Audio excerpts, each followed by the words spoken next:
খুব প্রশংসা করছে। তারপরে চেয়ারম্যানের কিছু গুণগান পরিচয় উঠায় দেখতে হবে যে আপনি এই করছেন দেশের জন্য, আপনি আমার এলাকার জন্য আগে এটা করছেন, মাদ্রাসা চাইছি মাদ্রাসা করে দিয়েছেন, মসজিদের জন্য টাকা চাইছি টাকা দিয়েছেন, এরপরে রাস্তা আগে মেরামত করে দিয়েছেন, এখন এটা আবার নষ্ট হয়ে গেছে, কালভার্ট করে দিয়েছেন, ব্রিজ করে দিয়েছেন। এই প্রশংসাগুলো পরিচয়গুলো উঠায় দেখতে হবে। সর্বপ্রথম প্রশংসা, প্রথমে কি প্রশংসা। 2 নম্বর তার পরিচয়, সে আগে কি করছে বা এখন সে কি করতেছে। 3 নম্বর হলো দাবি। আপনি যখন তার প্রশংসা করবেন, তার পরিচয়গুলো উঠায় ধরবেন, তারপরে যদি আপনি বলেন যে চেয়ারম্যান সাহেব, আমাদের গ্রামের রাস্তাটা দীর্ঘদিন গাড়ি চলাচলের কারণে নষ্ট হয়ে গিয়েছে, চলার অনুপযোগী হয়ে গিয়েছে, আমাদের গ্রামের রাস্তাটা মেরামতের জন্য আপনার কাছে সবিনয় অনুরোধ প্রেরণ করছি, অনুরোধ পেশ করছি। তখন যখন চেয়ারম্যান সাহেব দেখবে যে আমাকে জনপ্রতিনিধি হিসাবে সে আমাকে একজন সম্মানিত ব্যক্তি, সম্মানিত বাক্য দিয়ে আমাকে প্রশংসা করেছে, আমার পরিচয়গুলো উঠায় ধরছে, তারপরে যদি আপনার দাবি পেশ করেন, আপনার দাবিটা তখন চেয়ারম্যান সাহেব কী করবে, রাখবে। তারপরে আপনার রাস্তার মেরামতের কাজ হবে, ব্রিজ হবে, কালভার্ট হবে, উন্নয়নমূলক কাজ হবে।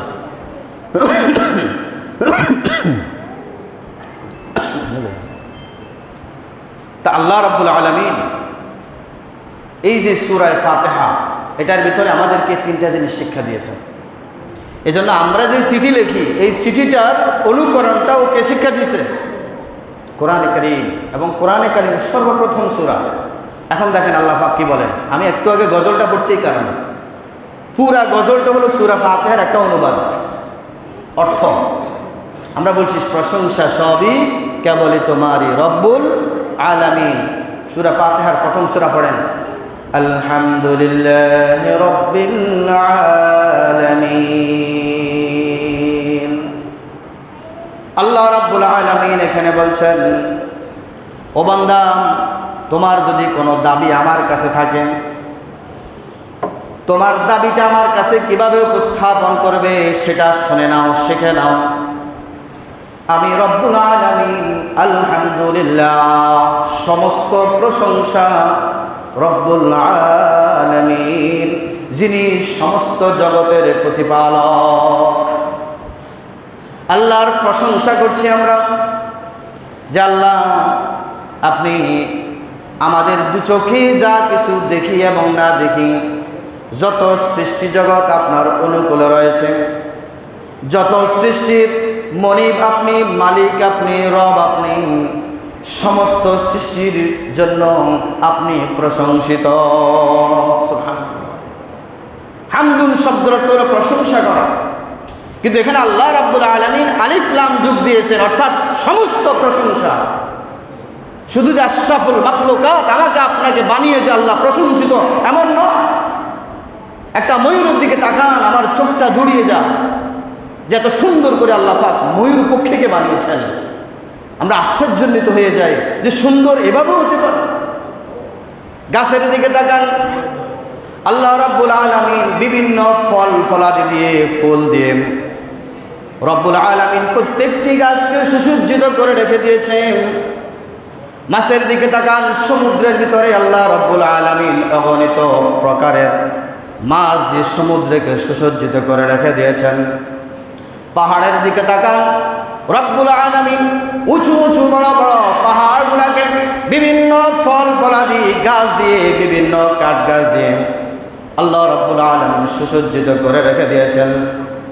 আকাশের দিকে তাকান, আল্লাহ রাব্বুল আলামিন হাজার রকমের গ্রহ নক্ষত্র, তারকারাজি, সৌরজগৎ দিয়ে, নবমণ্ডল ভূমণ্ডল দিয়ে রব্বুল আলামিন সমগ্র আসমান জগৎকে সাজিয়ে রেখে দিয়েছেন। জমিনের দিকে তাকান, রব্বুল আলামিন একে একে 7টা জমিন দিয়ে রব্বুল আলামিন গোটা জমিনের স্তরকে আল্লাহ রব্বুল আলামিন সাজিয়ে রেখেছেন। যেখানে যাবেন সেখানে সৌন্দর্যে মুগ্ধ আমরা। কক্সবাজারে যাই, সমুদ্রের সৌন্দর্য মুগ্ধ আমরা।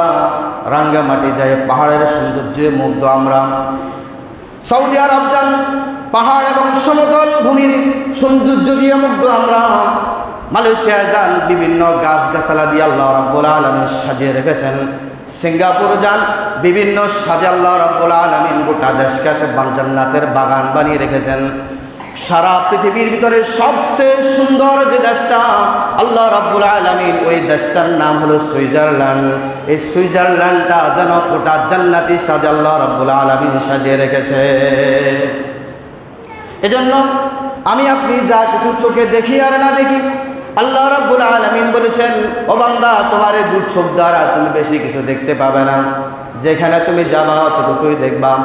সমুদ্রের ভিতরে তুমি যাও নাই, সমুদ্রের সৌন্দর্য তুমি দেখো নাই। পাহাড়ের উপরে তুমি যাও নাই, পাহাড়ের সৌন্দর্য তুমি দেখো নাই। আসমানের উপরে তুমি যেতে পারো নাই, আসমানের সৌন্দর্য তুমি দেখতে পারো নাই। জমিনের তলে নিচে তুমি যেতে পারো নাই, জমিনের সৌন্দর্য তুমি দেখতে পাও নাই। হাজারো সৃষ্টি আমার রয়েছে, যেগুলার ধারে কাছে দিয়েও তুমি যেতে পারো নাই, কিন্তু আমি রব্বুল আলামিন তাদেরকে সুন্দর করে সৃষ্টি করে রেখে দিয়েছি। ও বান্দা, তুমি দুইটা চোখে যা কিছু দেখো আর না দেখো, আমার যত সৃষ্টিজীব আমি সৃষ্টি করেছি, সমস্ত সৃষ্টির জন্য আমার কাছে প্রশংসা করো। আলহামদুলিল্লাহ রাব্বিল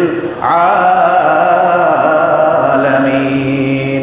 সমস্ত প্রশংসা, সমস্ত প্রশংসা রব্বুল আলামিনের জন্য। সুবহানাল্লাহ। এখন আসেন, রব কাকে বলে? রব বলতে আমরা কি বুঝি? রবের আবিধানিক শব্দের অর্থ হলো পালনকর্তা।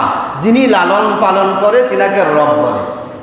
তাহলে লালন পালন তো আমাদের মা বাবা করে, কি বলেন? করেন কি করে না? আমাদের মা বাবা আমাদেরকে লালন পালন করে নাই? একটা লোক বলেন যে করে নাই। আপনি আসমান থেকে পড়ে আসছেন? তাহলে আমাদের মা বাবা তো আমাদের লালন পালন কর্তা, তাহলে আল্লাহ তো আমাদের পালন কর্তা। ব্যবধানটা কি? ব্যবধান কি? রব বলতে এখানে আবিধানিক শব্দের অর্থে মা এবং আল্লাহ, বাবা এবং আল্লাহ এক। আবিধানিক শব্দের অর্থটা কি বলছি? পালনকর্তা, লালন পালনকারী। তাহলে লালন পালন আমার রব আমাকে করে কি দিয়ে? আলো দিয়ে, বাতাস দিয়ে, অক্সিজেন দিয়ে, দুনিয়ার পানি দিয়ে, এরপরে আমাকে নানান ফল ফলাদি শস্য খাইয়ে আমাকে লালন পালন করেন। সব কার? কথা বলেন, সব কার? কিন্তু আল্লাহ কি এগুলো আপনার সামনে এনে দিছে? কথা বলেন। আল্লাহ তো এটারে মনে করেন মুরগের আদারকে যেভাবে ছিটাইয়া দেন, মুরগে এখান থেকে ওখান থেকে ঠুকরাইয়া ঠুকরাইয়া খায়, আল্লাহ পাক আপনার রিজিক আমার রিজিক গোটা পৃথিবীতে আল্লাহ পাক এভাবে ছিটাই দিছেন। এখন আমি আপনি এখান থেকে ওখান থেকে ওখান থেকে এখান থেকে, কোনো দেশ থেকে পেঁয়াজ, কোথাও থেকে আলু, কোথাও থেকে লবণ, কোথাও থেকে চাল, কোথাও থেকে গম, কোথাও থেকে আটা, বিভিন্ন জিনিস এক দেশ থেকে এক দেশ, এক দেশ থেকে এক দেশ আমরা ইম্পোর্টের মাধ্যমে আমাদের দেশে আনি, দোকানের মাধ্যমে আমরা সব কিছু এক দোকানে পাই, তারপরে আমরা এগুলা বাড়িতে আনি, বিভিন্ন জিনিসটাকে একসাথ করে রান্না করে তারপরে খাই। তাহলে এই যে টোগানির দায়িত্বটা, এই টোগানির দায়িত্বটা হলো মা বাবার। কার? কতক্ষণ পর্যন্ত? প্রাপ্তবয়স্ক হওয়ার আগ পর্যন্ত। প্রাপ্তবয়স্ক হলে মা বাবাকে টোগায় দেয়নি, তখন নিজের টোগানে নিজে টোগাইলে তো ভবিষ্যৎ প্রজন্মের জন্য। আমি টোগাই আমার সন্তানের জন্য, আবার আমার সন্তান টোগাবে তার সন্তানের জন্য। তাহলে রব ক্ষেত্র পালনকারী, লালন পালন কর্তা। আল্লাহ আমাদেরকে লালন পালন করেন, এই হিসেবে আল্লাহ রব। আর আল্লাহ রিজিকগুলো আল্লাহ জমিনে ছিটাই দিয়েছেন, মা বাপ সংগ্রহ করে আমার মুখের মধ্যে লোকমা উঠিয়ে দিচ্ছেন। আমাকে ছোট থেকে আস্তে আস্তে ধীরে ধীরে সেবা যত্ন করে করে বড় করছেন। এক্ষেত্রে মা হলো রব। তবে রবের মধ্যে কি আছে? বেশ কম আছে। রবের এটা হলো শাব্দিক অর্থের কথা বলছি। রবের আবিধানিক শব্দ কাকে বলে? রব কাকে বলে? আমার যখন যা প্রয়োজন, কথাটা মনোযোগ দিয়ে শোনেন, আমার যখন যা প্রয়োজন না চাইতে আল্লাহ পাক সেটা আমার জন্য পৌঁছিয়ে দেন। যিনি পৌঁছিয়ে দেন তিনি হলেন আমার রব, তিনি হলেন আমার আল্লাহ। সুবহানাল্লাহ। এখন প্রশ্ন থাকতে পারে, হুজুর বহুত কিছু তো আমরা চাই, পাই না। প্রশ্ন আছে না নাই? আমরা আল্লাহর কাছে কি বহুত কিছু চাই কিন্তু পাই না? প্রশ্ন আছে না নাই? কথা বলেন। কথা না বলে তো এগুলা লোক, এগুলো আপনাদেরকে প্রশ্ন না বুঝে দিলে তো বুঝতেন না। কথা বলতে হবে জন্য। তাহলে এমন বহু জিনিস আছে যেটা আমরা আল্লাহর কাছে আবদার করি, আপিল করি, কিন্তু পাচ্ছি না। মুহাদ্দিসিনে কেরাম রাহিমাহুল্লাহ, মুফাসসিরিনে কেরাম রাহিমাহুল্লাহ এটার ব্যাখ্যা করেন, আমি এমন কিছু জিনিস দুনিয়াতে আল্লাহর কাছে আবদার করি, আপিল করি, যেটা আমি পাই না। এটাও আল্লাহ পাক আমার মঙ্গলের কারণে, আমার মঙ্গলার্থে দেন না। যেমন এক্সাম্পল দিই, মনে করেন আপনি বাবা, আপনার সন্তানের বয়স 15 বছর 20 বছর, আপনার সন্তান এখন লেখাপড়া করে, কিন্তু আপনার সন্তান আপনার কাছে একটা ল্যাপটপ চাইছে, একটা আইফোন চাইছে। আপনার সন্তান আপনার কাছে একটা BMW গাড়ি চাইছে। আপনার সন্তান আপনার কাছে একটা ফাজারো গাড়ি চাইছে। আপনার সন্তান একটা মোটর সাইকেল আপনার কাছে চাইছে। বলেন, মনে করেন ওই যার কাছে চাইছে, যে সন্তান তার বাবার কাছে চাইছে, ওই বাবার দেওয়ার তৌফিকও আছে। বাবা কোটিপতি, BMW গাড়ি দেওয়া তার লাই কোনো কিনা ব্যাপার না, ফাজারো গাড়ি দেওয়া তার জন্য কোনো ব্যাপার না, মোটর সাইকেল দেওয়া তার জন্য কোনো ব্যাপার না, একটা ল্যাপটপ তাকে দেওয়া ব্যাপার না, আইফোন তার হাতে উঠিয়ে দেওয়া ব্যাপার না। কিন্তু তারপরেও সব বাবা কি তার সন্তানের হাতে laptop, iPhone, motor cycle, BMW গাড়ি উঠে দেয়? কেন দেয় না? বলেন কেন দেয় না? বাচ্চার ভবিষ্যৎ জীবনের মঙ্গল কামনার্থে বাচ্চাকে আইফোন দেয় না, মোটর সাইকেল দেয় না, BMW দেয় না। কারণ হলো, যদি সে মোটর সাইকেল পায়, আইফোন পায়, ল্যাপটপ পায়, BMW পায়, লেখাপড়া ছাড়িয়ে সে শুধু ডাং ডাং করবো, মাইনাকে ফিসি ফিসি করবে। তার জীবনকে উজ্জ্বল করার জন্য তার বাবার সামর্থ্য থাকা সত্ত্বেও তার বাবা তাকে আইফোন দিচ্ছে না, মোটর সাইকেল দিচ্ছে না, BMW গাড়ি দিচ্ছে না। এমনও আমার রব, আমার প্রতিপালক উপরে বসে আছেন, এমনও হাজারো জিনিস আমি আল্লাহর কাছে আবদার করছি, কিন্তু আল্লাহ পাক আমাকে দিচ্ছে না। কি জন্য? আমার পরকালের জীবনটাকে মঙ্গলময়, সুন্দর, সুসজ্জিত করার লক্ষ্যে। এজন্য মুহাদ্দিসিনে কেরাম রাহিমাহুল্লাহ বলেন, বান্দা যখন আল্লাহর কাছে কোনো জিনিস আবদার করে, আল্লাহ রব হিসাবে সব কিছু আল্লাহ রাব্বুল আলামিন দিতে পারেন। বলেন, আমার আপনার যে 3.5 হাত বডি আছে, যদি 3.5 হাত বডির অঙ্গগুলাকে এক একটি অঙ্গ খুলে খুলে যদি আমরা বিক্রি করা শুরু করি, বলেন গোটা পৃথিবী বিক্রি করলেও একটা মানুষের মূল্য হবে? হবে? একটা মানুষের ভিতরে গোটা পৃথিবীর চাইতে সম্পদ, দামি সম্পদ আল্লাহ পাক ঢুকে দিয়েছেন। ওই আল্লাহ কি আমার জন্য BMW কার দিতে পারে না? মোটর সাইকেল দিতে পারে না? আমাকে কি কোটিপতি বানাইতে পারে না? ধনী বানাইতে পারে না? আল্লাহ পাক রব্বুল আলামিন সব কিছু করতে পারেন, কিন্তু রব্বুল আলামিন বান্দার যখন যা লাগবে সময় মতো আল্লাহ রব্বুল আলামিন তাকে সেটাই দেবে। বান্দা চেয়েছে পায় নাই, না পাওয়ার পিছনেও আল্লাহ রাব্বুল আলামিন মঙ্গল রেখেছেন। যে ব্যক্তি এই কথাটা মানবে, সে ব্যক্তি প্রকৃত মুমিন হবে। কথা বুঝছেন?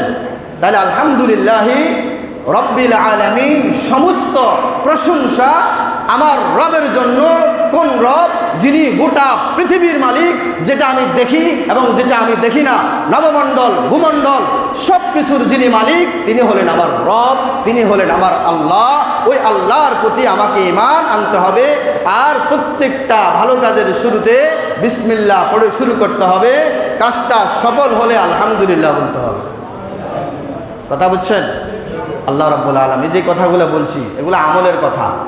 যে কোনো ভালো কাজ সফল হয়েছে, ভাই কেমন আছেন? আলহামদুলিল্লাহ। প্রশংসা আল্লাহর জন্য। আল্লাহ আমাকে কি রাখছে? ভালো রাখছে। এই কথাটা বলবেন, পারবেন তো ইনশাআল্লাহ? আল্লাহ পাক আমাদেরকে যে কথাগুলো বলছি আমল করার তৌফিক দান করুন। ওয়া আখিরু দাওয়ানা আলহামদুলিল্লাহি রাব্বিল আলামিন। যারা সুন্নাত পড়েন